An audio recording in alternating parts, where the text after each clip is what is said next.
So the question that I have for you is thinking about the AI solution that pharmaceutical company can bring on the table to offer to the physician. Have you experienced it? Have you seen some great use cases, or you have some example, or maybe you haven't seen yet some use cases, but there are um, something that you think that for an healthcare provider can be of help to be received from pharma company. So how do you see this partnership, first of all, and how do you think AI can help pharma company to better support healthcare provider and ultimately the patients? Definitely, that is an excellent question. And first of all, shout out to all of my pharmacist colleagues and friends and people all over the world who are in the pharma industry, because you guys make and break and bring therapies that we end up using. So if you don't bring up the therapies, then we may not have those therapeutics up to offer patients. So definitely kudos to all the people in pharma. And exactly, and of course, it's a collaborative work, and I love talking to my pharma guys in the hospital, because they can be a source of great support when you need to make decisions regarding patient care. Definitely, pharma companies have a crucial role in empowering us as clinicians or healthcare in general. First, we need to, of course, invest in tools that are useful. They actually meet healthcare needs based on real on-the-ground problems that clinicians and patients are facing.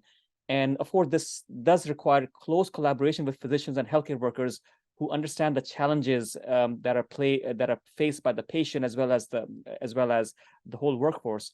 So just to say it out there, and of course, it is huge what has been happening for the last couple of years in drug discovery. Now, testing, validation, structures that would take years are being done within minutes, especially in drug discovery. And this is a huge field that I haven't personally worked on, but I know that is going to be changing, and we're going to have new therapeutics that are going to be more tailored, fewer side effects, and better outcomes, and clinical trials that are going to be more efficient, work more appropriately, and produce better results. And the cost for the pharma industry to actually bring out a drug into actual use is going to be reduced. The time's going to be reduced, the cost is going to be reduced, and it's going to be definitely game changing. So that is, maybe a longer term perspective. However, immediately what the pharma industry can work with the digital health industry, for example, would be medication selection. Are there certain interactions, or are there, for example, in healthcare, we always look to convert one form of medication to another, for example, IV to PO or oral drugs, and describing to the doctor or the clinician that, hey, okay, just use this dose. The doctor will do this quickly without having to calculate anything by going on an online calculator.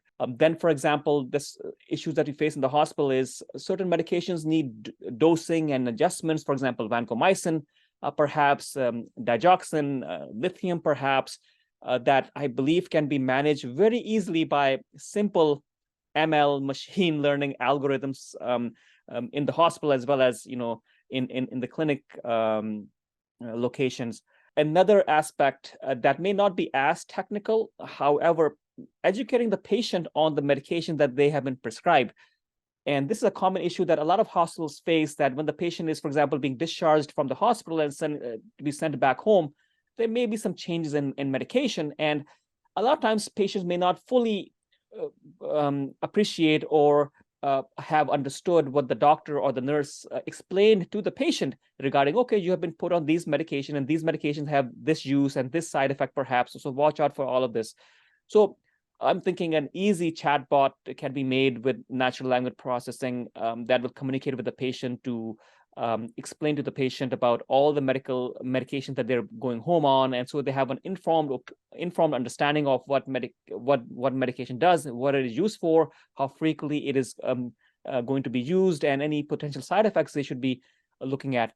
Then, right now, this is all low-hanging fruit that I'm talking about. Just really, really low-hanging fruit that can be easily done with my bit of understanding with ML and all algorithms, designing chemotherapy regimens.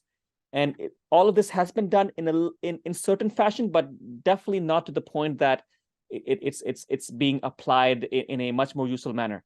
So designing chemotherapy regimens is huge and quick. And instead of the oncologists have to open up every single time to a chart, okay, this is a chart, okay, you should do this, your stage this, let's give you this regimen. This is, again, a very low-hanging fruit. Medication adherence tools, those are great. And as I mentioned, I started my healthcare tech journey from medication reminder application. So adherence tools. Second, pharma companies from this standpoint can see with medication adherence tools what is preventing the patient from actually adhering. Is there a side effect happening? So pharma industry is always looking to catch side effects before they become a big problem. And this could be a huge way to actually obtain side effects, and by assessing how the patient is actually doing. Is the patient taking it? Did the patient give me an issue? No, I took this medication last time, and I developed this rash, but I still took it, but it's not working out, or I had stomach upset with this. I don't know what to do.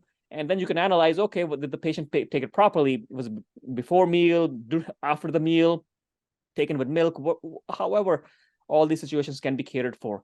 And then I'm sure a couple of companies, if I remember correctly, Pfizer, Johnson & Johnson, Novartis, GlaxoSmithKline, Eli Lilly, they're all working on insulin dosing that does not maybe require the patient to make adjustment themselves.